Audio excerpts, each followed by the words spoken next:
Queridos amigos, a su programa El Valor de la Vida, programa dedicado a profundizar sobre Dios, la cultura de la vida y la nueva era. Bienvenidos a La Voz de María 88.1 FM.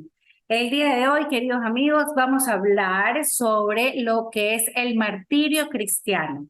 ¿Qué significa ser mártir? Y para eso, si ustedes están interesados, les pido que se queden hasta el final del programa.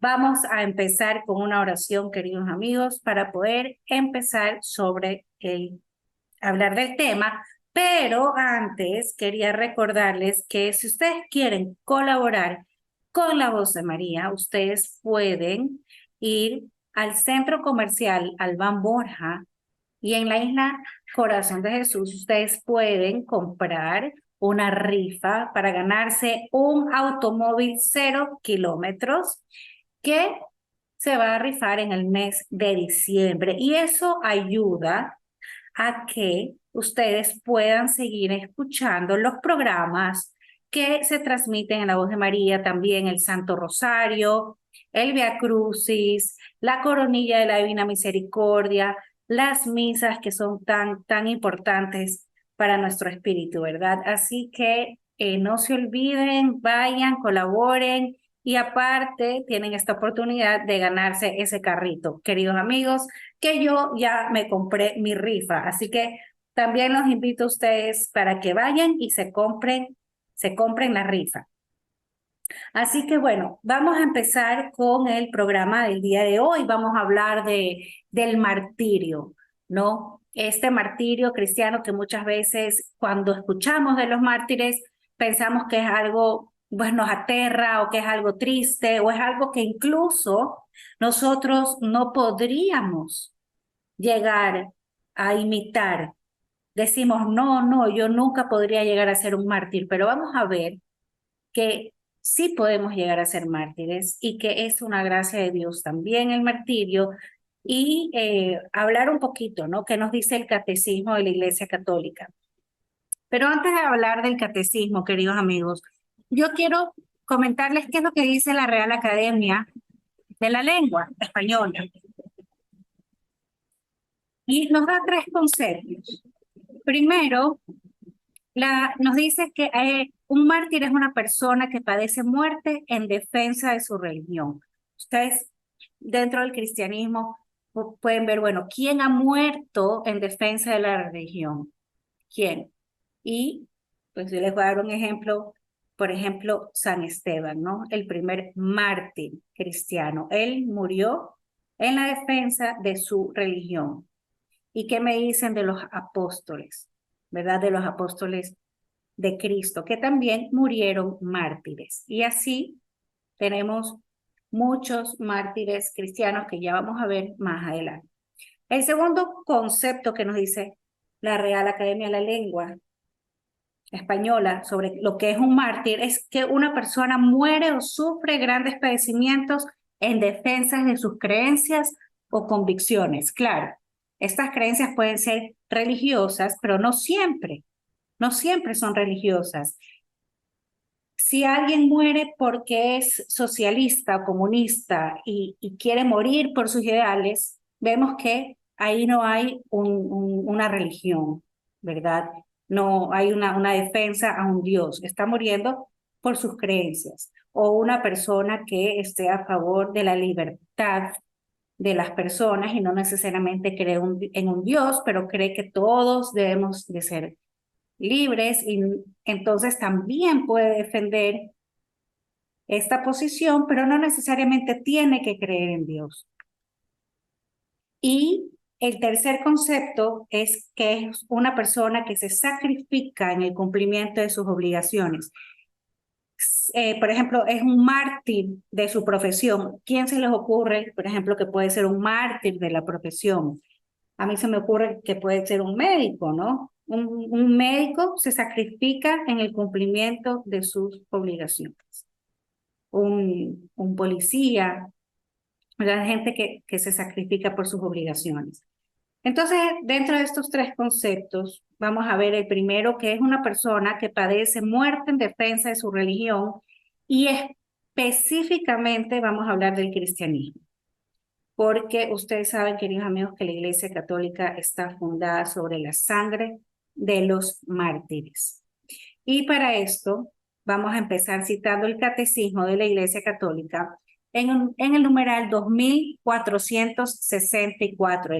Vamos a hablar del octavo mandamiento, de no dar testimonios falsos contra el prójimo, como nos dice en Éxodos 20:16. Y ustedes dicen, bueno, ¿qué tiene que ver el octavo mandamiento con el martirio? Vamos a ver qué nos dice el Catecismo de la Iglesia Católica. En este octavo mandamiento, la Iglesia nos prohíbe falsear la verdad en las relaciones con el prójimo, no mentir, no dar falsos testimonios sobre el prójimo. Y nos dice por qué. ¿Por qué no puedes hacer? Dice, porque nosotros somos testigos de Dios. Nosotros somos el pueblo de Dios. Y la única forma que podemos ser testigos de Dios es diciendo la verdad. Es conociendo la verdad, que es Jesús, y seguirle, porque Él es el camino, la verdad y la vida. Y como seguidores de Jesús, debemos dar testimonio de la verdad que es Él. Y al dar testimonio de la verdad, no podemos falsear la verdad, ni de Él, ni de nuestro prójimo. Tenemos que decir siempre las cosas como son. ¿Cómo podemos faltar a la verdad? Nos dice el catecismo. Podemos faltar a la verdad de dos formas, con palabras y con acciones. Y si nosotros faltamos a la verdad, queridos amigos, ya sea con palabras o con acciones, el catecismo nos dice que estamos rechazando una rectitud moral, estamos comportándonos de una manera inmoral. Es decir, que le estamos siendo infieles a Dios. Y en ese sentido, rompemos la base de la alianza. Rompemos la base de la alianza con Dios. Rompemos esta comunión.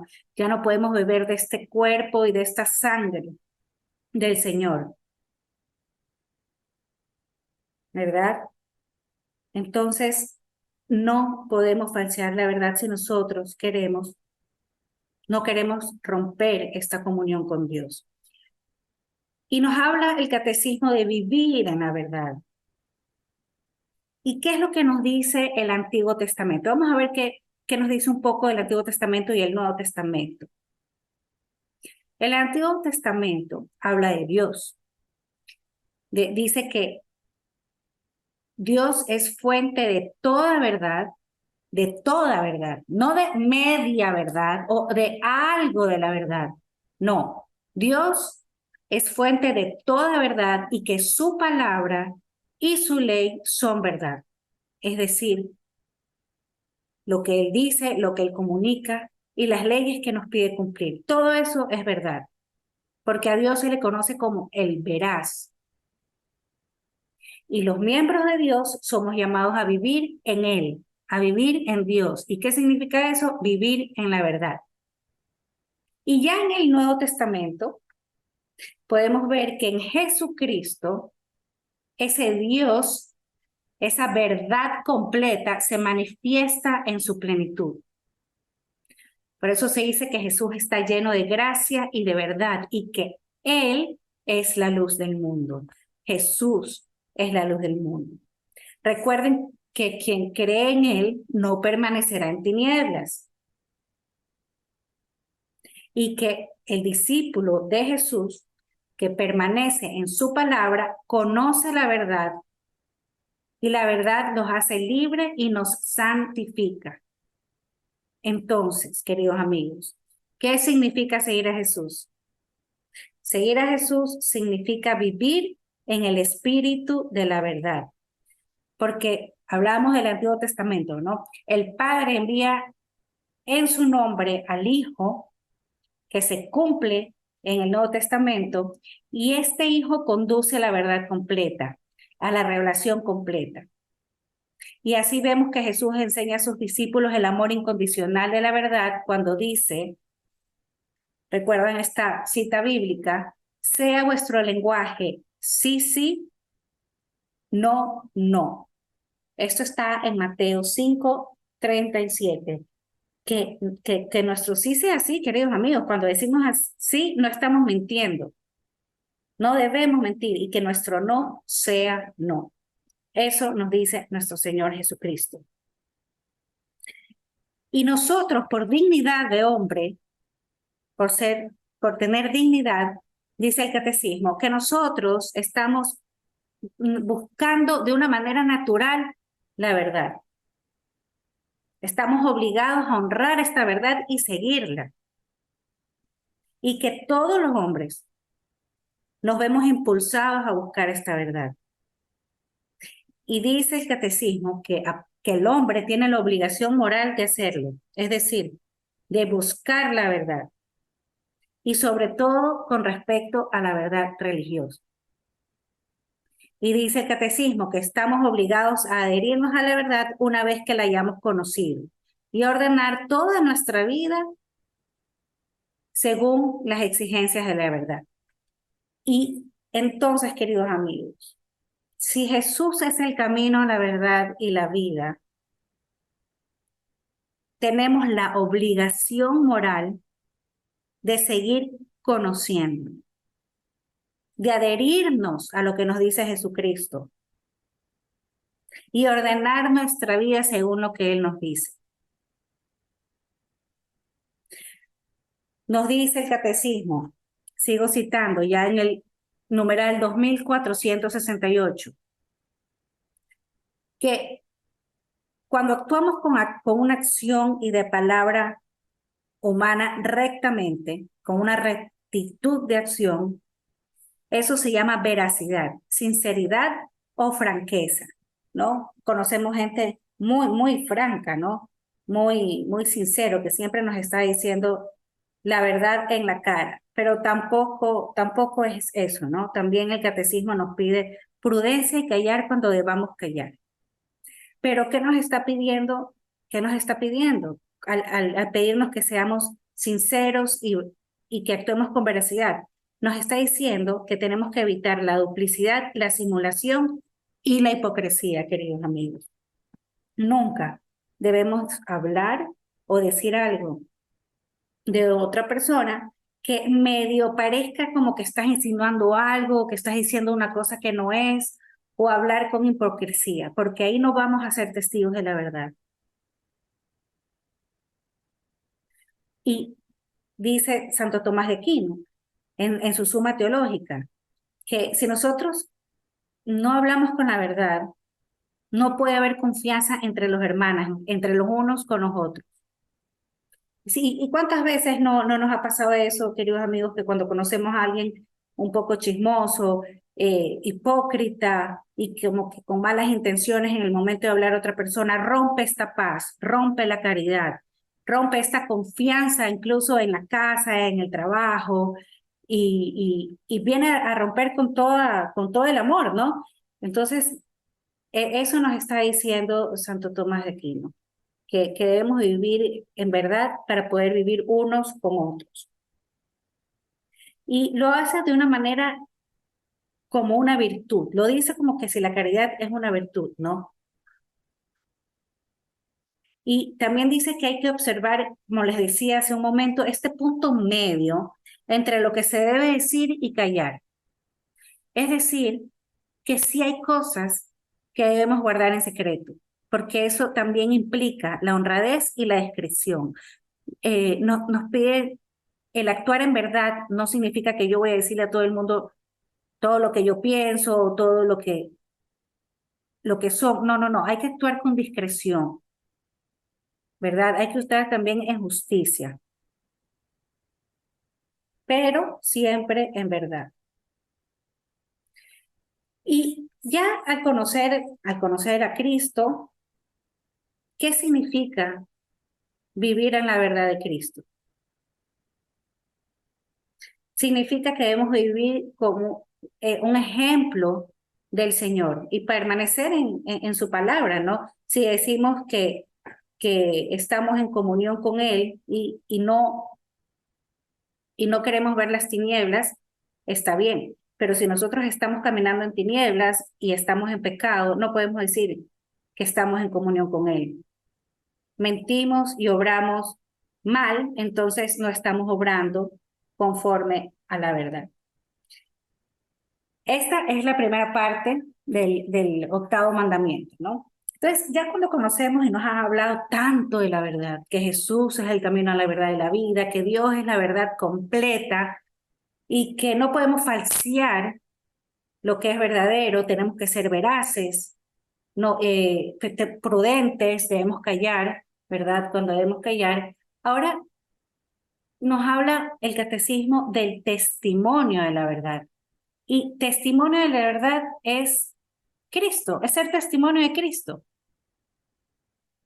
Jesús le dice a Pilato, he venido al mundo para dar testimonio de la verdad. Y es el ejemplo claro de que el cristiano no debe avergonzarse de dar testimonio de Dios. Claro, hay situaciones que exigen dar testimonio de la fe. Y nosotros como cristianos debemos profesar esa fe sin ambigüedad, nos pide el catecismo. Sí, sí, yo soy cristiano, sí. No es que soy cristiano a medias, no, que nuestro sí sea sí. Entonces, siempre, siempre imitando a Cristo con sus palabras y con sus acciones. Y el deber de los cristianos, nos dice el catecismo, de tomar parte de la vida de la iglesia, nos impulsa a actuar como testigos del Evangelio y de las obligaciones que de él se derivan. ¿Cuáles son las obligaciones? Por ejemplo, el testimonio de la transmisión de la fe, como les decía, no solamente en palabras y obras, porque el testimonio es un acto de justicia que establece o da a conocer la verdad. Y voy a repetir esta palabra, dice, nos impulsa a actuar como testigos del Evangelio y de las obligaciones que de él se derivan. Es decir, nosotros tenemos una obligación. El quien ha conocido la palabra, quien ha conocido a Dios, que ha sido testigo del Evangelio, está obligado a dar testimonio de esa fe, en palabras y en obras.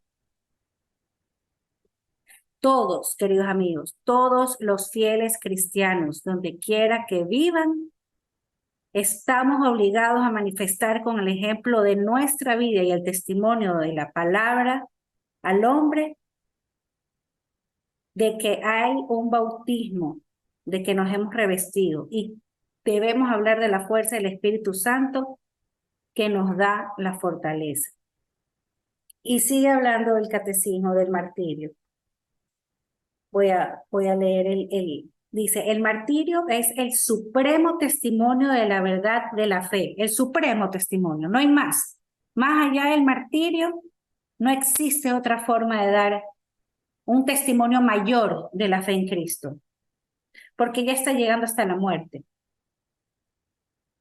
Y dice el catecismo que el mártir se une a la muerte y resurrección por la caridad, de Jesús por la caridad, ¿verdad? Y no solamente da este testimonio de fe, sino también de la doctrina cristiana.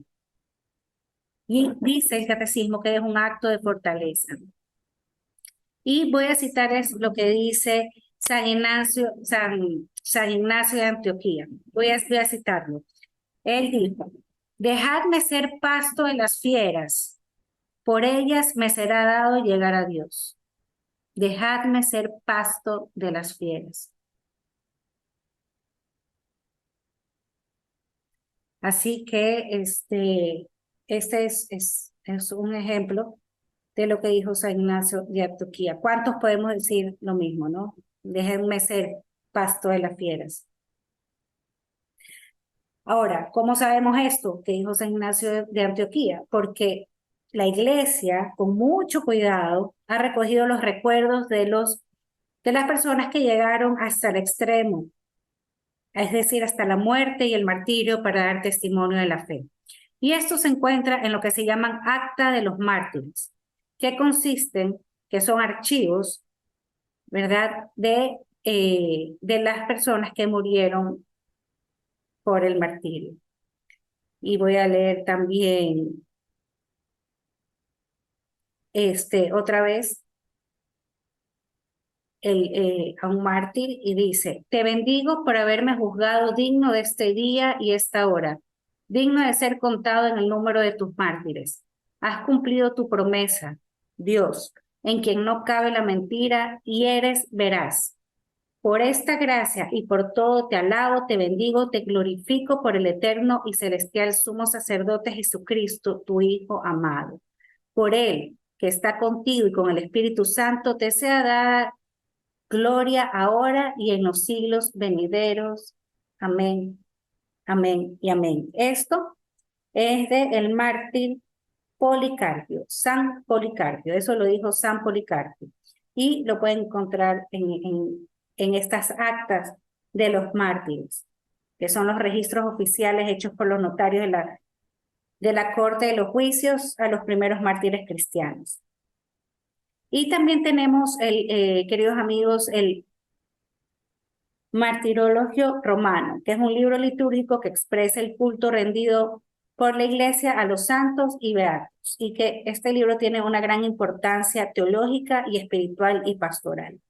Pero si ustedes se preguntan qué pasa con los santos de los últimos días que estamos viviendo, pues quiero contarles que el Papa Francisco ha decidido crear un grupo de trabajo dentro del Dicasterio para las Causas de los Santos para elaborar un catálogo de todos aquellas personas, aquellos cristianos que derramaron su sangre para confesar a Cristo en el último cuarto de siglo, es decir, en los últimos 25 años.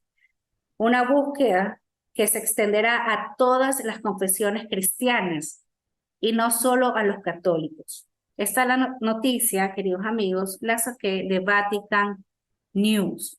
Así que para el año 2025, en teoría tendremos este catálogo de los mártires de los últimos 25 años. Y también hacerles acuerdo que el Papa siempre está hablando de los mártires y nos dice que los mártires de hoy en día hay más mártires cristianos el día de hoy de lo que hubo en los primeros siglos de la cristiandad. Es bastante alto, es un número bastante alto, sino que nosotros aquí en el Ecuador pues no estamos acostumbrados, no estamos acostumbrados al martirio por Dios, o sea, no es algo, no es una noticia de todos los días. Pero si ustedes quieren saber más sobre los mártires de los nuevos tiempos, ustedes pueden ingresar en el internet a Ayuda a la Iglesia Necesitada. Ayuda a la Iglesia Necesitada es parte de la Iglesia que ayuda a los cristianos perseguidos en todo el mundo. Si ustedes quieren, pues ahí tienen la información, pueden buscarla. Y seguimos con el catecismo, queridos amigos. En el 2475 habla de las ofensas a la verdad. Y dice que los discípulos de Cristo se han revestido del hombre nuevo, creado según Dios en la justicia y santidad de la verdad. ¿Desechando qué? Si tú estás revestido del hombre nuevo, ¿qué estás desechando? Estás desechando la mentira. Y dice que deben de rechazar toda malicia, todo engaño, toda hipocresía, toda envidia y toda maledicencia. Así que, queridos amigos, si nosotros somos hombres nuevos en Cristo y queremos ser justos y santos en la verdad, debemos de rechazar toda mentira, malicia, engaño, hipocresía, envidias y maledicencias. Así que, pues, con este pequeño resumen de lo que nos dice el catecismo, pues los mártires son los cristianos que dan testimonio de la verdad en las enseñanzas de Cristo, prefiriendo la muerte y el sufrimiento a renunciar de su fe. Y como les decía, queridos amigos, el martirio no solamente implica sufrimiento, sino que también es una virtud y una alegría.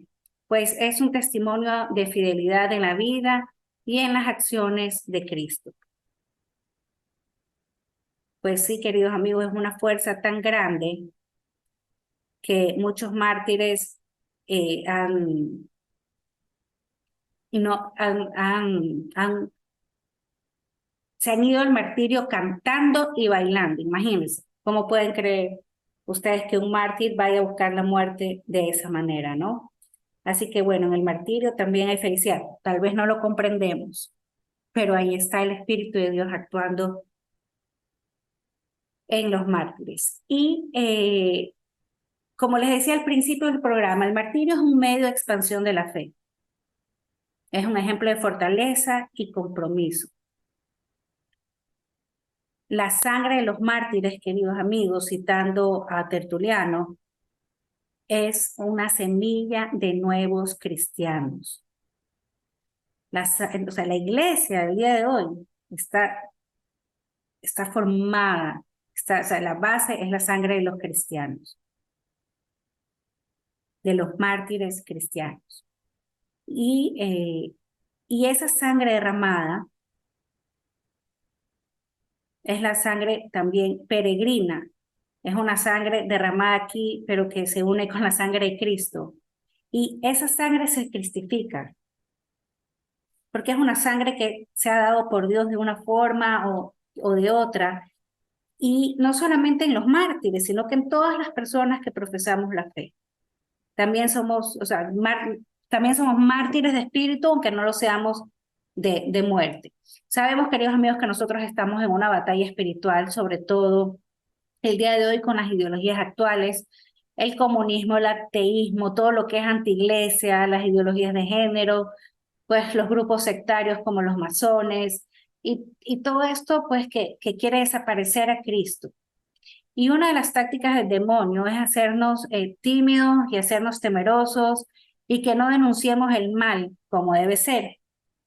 Y nos sentimos amenazados y estamos amenazados porque quieren acabar con la cruz de Cristo. Quieren acabar con la cristiandad de cualquier forma. Y eso, queridos amigos, viene de Satanás, que es el príncipe de este mundo. Pero muchas veces, el príncipe de este mundo viene vestido muy bonito, viene vestido de seda. Y por eso seduce a los que somos más débiles y llegamos a este relativismo en la vida, a esta falta de verdad, a este miedo a no decir sí cuando es sí para el Señor. Entonces, el día de hoy tenemos que proclamar la fe con convicción, con convencimiento de la manera que los hicieron los mártires y que hacen los mártires el día de hoy. Ya estamos llamados a vivir la sangre del Señor y eso es no tener miedo de dar la vida por Dios. Cada día más el mundo se está oscureciendo. Como les decía, todo lo que es de Cristo se elimina.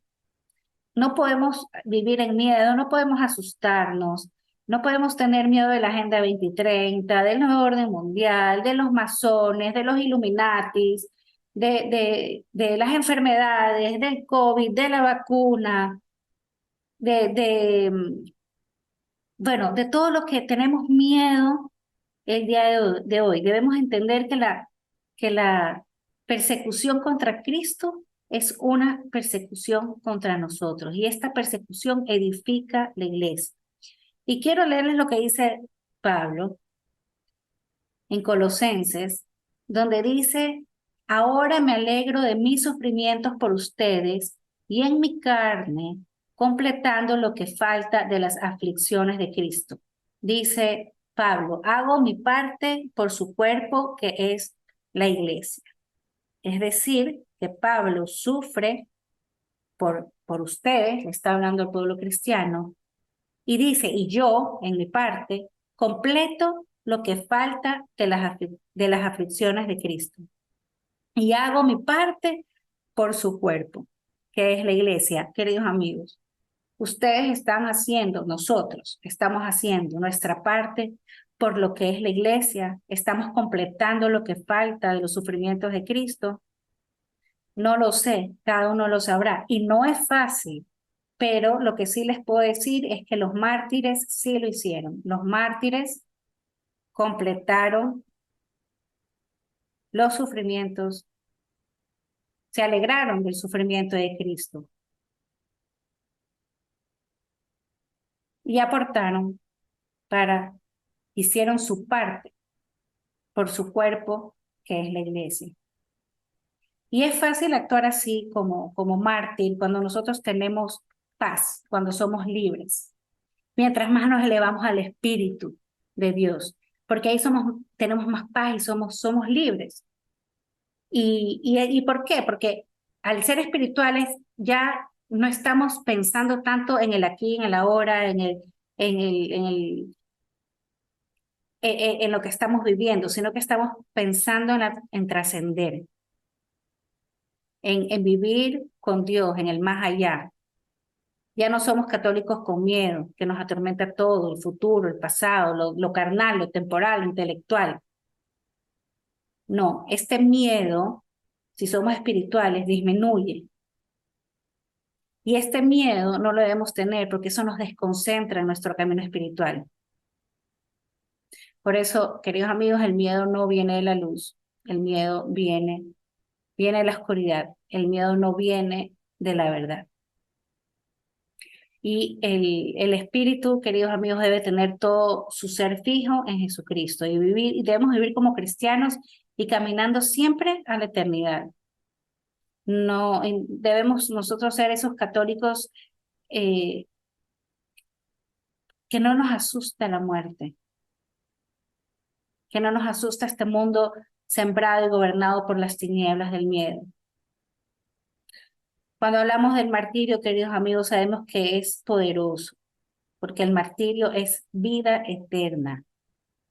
Es esto que les decía, es entrar, es trascender, es entrar de una forma valiente a la eternidad. Fíjense ustedes, queridos amigos, es la forma de entrar de una forma valiente a la eternidad. Y San Ignacio, el segundo obispo de Antioquía, quien fue martirizado, y él muere en el Coliseo Romano, él muere cantando hacia los leones. Y ese día que él muere es uno de los días que más cristianos se han convertido en la vida. Esa sangre derramada hace que muchos cristianos se conviertan. Y como les decía, no solamente es, uno piensa, ay, el martirio, qué horror, no. San Ignacio fue cantando hacia los leones. Y bueno, hablábamos también del martirio místico, o sea, el espiritual, no solamente el físico. Por ejemplo, podemos tener persecuciones, burlas en nuestra familia, en nuestro trabajo, un tipo de humillación por creer en Dios, pero pues tenemos que creer que también Dios nos va a dar la fuerza de ser más espirituales cada día, ¿no? Y que ese espíritu también nos purifica. Y dentro de esta purificación, por ejemplo, tenemos los cuerpos incorruptos. Eso es una esperanza de que nosotros nos podemos santificar y que nuestra sangre, que ha sido pues dañada por el pecado original, se puede purificar, ¿verdad? Y cada vez que una persona muere por Cristo, se convierte en otro Cristo. Y hablábamos aquí de la sangre, ¿no? De la sangre derramada por los mártires, y es muy importante conocer la sangre. La sangre corre por todo nuestro cuerpo y de ahí nosotros, si tenemos, o sea, si somos buenos o malos, de ahí pues todo sale de la sangre. Nos puede causar daños espirituales muy grandes.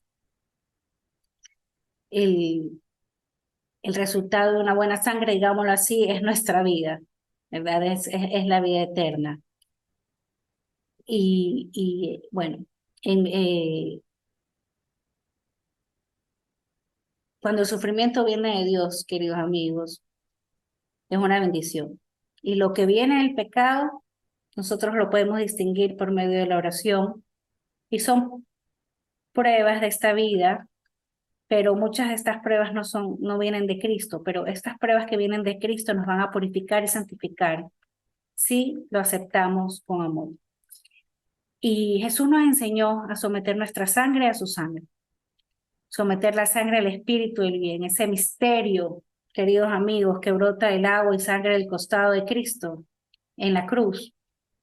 La iglesia tiene que ser testigo, porque dice la iglesia aquí 3 testigos: agua, sangre y espíritu. Y el agua, queridos amigos, que es la que usamos para el bautismo, no puede ser perfecta si no tiene sangre y espíritu de Dios. Y la sangre es el sacrificio del Cordero. Por eso debemos caminar con sangre y agua y con el Espíritu Santo. Necesitamos, son los 3 testigos de la iglesia, por eso es tan importante la sangre, ¿verdad? Son los 3 testigos de la iglesia. ¿Y cuáles son las promesas del Espíritu Santo? Él nos dice que estará con nosotros todos los días de nuestra vida, que Él toma las decisiones por nosotros, en nosotros, y que nos protegerá del mal.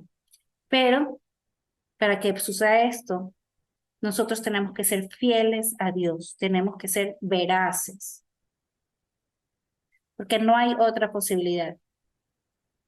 Tenemos que ser fieles. La sangre, queridos amigos, es el resultado en nuestra vida, el destino de nuestra vida. ¿Ustedes estarían dispuestos a morir por Cristo, a derramar la sangre por Cristo? Juan Bautista bautizaba con agua, pero recuerden que él decía que viene otro que iba a bautizar con fuego, y ese era el Espíritu Santo, ¿verdad? Y la sangre, pues la sangre de Jesús. Ahí tenemos los 3 testigos, queridos amigos. Debemos caminar con sangre que nos limpia, el bautismo. No podemos estar sin el Espíritu de Dios, que es el que actúa en el bautismo también. Y el sacrificio es la sangre de Dios. Somos peregrinos, estamos de tránsito en esta vida, queridos amigos, y somos instrumentos de Dios y debemos servirle a Él y servirle al prójimo. Y bueno, queridos amigos, vamos a hablar ya de cuáles son las estadísticas. Yo les quiero compartir que hay una institución que se llama Open Doors Internacional, y esta institución está dedicada al estudio de la realidad de los cristianos perseguidos en todo el mundo. Y ha lanzado recientemente a la lista mundial de persecución del año 2023. Y entre los países principales está Corea del Norte, Somalia, Yemen, Eritrea, Libia, Nigeria, Pakistán, Irán, Afganistán, Sudán e India. Estos son los países con un grado extremo de persecución. Y quiero leerles pues, brevemente este informe. Dice, en la lista de 2022, 3 países latinoamericanos se ubicaron entre los 50 primeros. En la lista de 2023, ahora hay 4. Nicaragua ocupa el puesto número 50 en 2023. La primera vez que el país aparece dentro de los 50 primeros. Se une a Colombia, número 22, Cuba, número 27 y México, número 38. Tanto en México como en Colombia, los cristianos son vulnerables al crimen organizado, la represión dentro de las comunidades indígenas y un contexto altamente secularizado que a veces pone en peligro la libre manifestación de la fe cristiana en la esfera pública. En Cuba, el gobierno comunista es el principal responsable de las acciones represivas contra los líderes religiosos y comunidades religiosas críticas con el régimen. Especialmente en Nicaragua, la represión dictatorial de los líderes de la iglesia se hizo cada vez más visible durante el año. En general, las cifras de violencia en la región han aumentado considerablemente. El ranking del 2023 para otros países latinoamericanos fueron del top 50, fuera del top 50, pero en los cuales también es particularmente difícil ser cristianos. Incluye Honduras, El Salvador y Venezuela. Es decir, estos países no estuvieron dentro del top 50, pero también son países donde es difícil ser cristiano.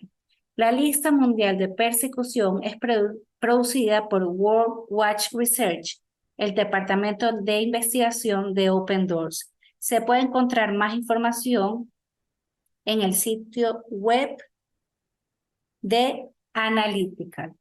Y también, como les decía en internet pueden buscar ayuda a la iglesia necesitada. Así, queridos amigos, hemos terminado ya por parte de el catecismo, ver un poquito qué es lo que nos decía de lo que es ser mártir. Y para terminar, queridos amigos, quiero leerles también. Ustedes saben que yo amo a Ana Catalina Emmerich, me gusta bastante leerla. Y ella tiene una visión de Santa Dorotea, mártir de la iglesia. Y ya recuerden que Ana Catalina Emmerich, ella tenía este don de reconocer cuando tenía una reliquia de un santo en sus manos, de reconocer cómo había sido la vida de este santo. Y quiero leerles lo que habla de Santa Dorotea. Es un testimonio de martirio muy corto. Les voy a leer. Dice, esto dice Ana Catalina Emmerich en sus visiones. He reconocido de nuevo las reliquias de esa santa y he visto una ciudad considerable situada en una comarca montañosa. Allí vi, dentro del jardín de una casa de estilo romano, a 3 niñas de 5 a 8 años que jugaban. Se tenían de las manos, danzaban en círculo, se detenían y cantaban recogiendo flores del jardín. Después que hubieron estado así jugando, vi a las 2 mayorcitas separarse de la menor, llevándose las flores que deshojaron en sus manos. Me pareció que la menor quedó muy afligida al ver que las 2 se alejaban hacia otro lado del jardín. Sentía una pena grande que yo misma compartí con ella. Su rostro palideció y al mismo tiempo sus vestidos se pusieron blancos como la nieve. La niña cayó al suelo como desvanecida. Entre tanto, yo sentí una voz que decía, esta es Dorotea. Luego apareció un joven luminoso que se aproximaba a ella, teniendo en las manos un ramo de flores. El joven levantó a la niña y la llevó a otro lugar del jardín y le puso junto a ella el ramillete y desapareció. La niña se puso de nuevo alegre y corriendo hacia las otras 2, les mostró sus flores y dijo que quien se las había dado. Estas se maravillaron mucho, abrazaron a la niña y parecían arrepentidas de haberla ofendido dejándola sola. La unión entre ellas se restableció. A esta vista me vino también a mí el deseo de tener semejantes flores para restablecerme, cuando de improviso se me apareció Dorotea como una virgen. Me hizo una exhortación para la comunión y me dijo, ¿por qué tienes tanto deseo de esas flores cuando recibes tan a menudo la flor de todas las flores? Me explicó el cuadro simbólico de las 3 niñas que se referían a la caída y a la conversión de las 2 mayores. Después vi un cuadro de su martirio. Estaba con las 2 mayores dentro de la cárcel y nació entre ellas una divergencia. Las otras 2 no quisieron morir por Jesús y fueron puestas en libertad. He visto a Dorotea delante del juez que la hizo conducir enfrente de las 2 ya caídas, en la esperanza de que seguiría Dorotea el ejemplo de sus hermanas y sus exhortaciones. Pero Dorotea, en cambio, logró conducirlas de nuevo a la fe. Fue luego atada con los miembros extendidos en una columna, destrozada con uñas, quemada con hachas y finalmente decapitada.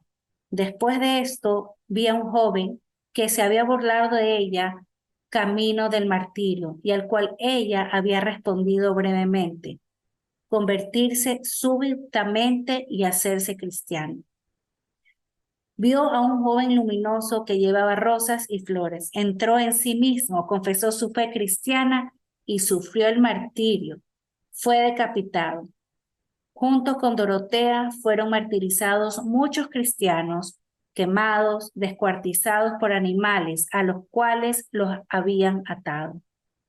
Ella tiene algunas visiones de mártires, ustedes pueden buscarlas también en internet. Las visiones de los mártires de Ana Catalina Emmerich, si ustedes quieren saber más sobre los mártires. Y quiero terminar, queridos amigos, con una lectura de la palabra de Dios, de la Biblia, del Apocalipsis. Dice, los redimidos de todas las naciones. Después de esto miré y vi una gran multitud que nadie podía contar, de todas las naciones, tribus, pueblos y lenguas, de pie delante del trono y delante del Cordero, vestidos con vestiduras blancas y con palmas en las manos.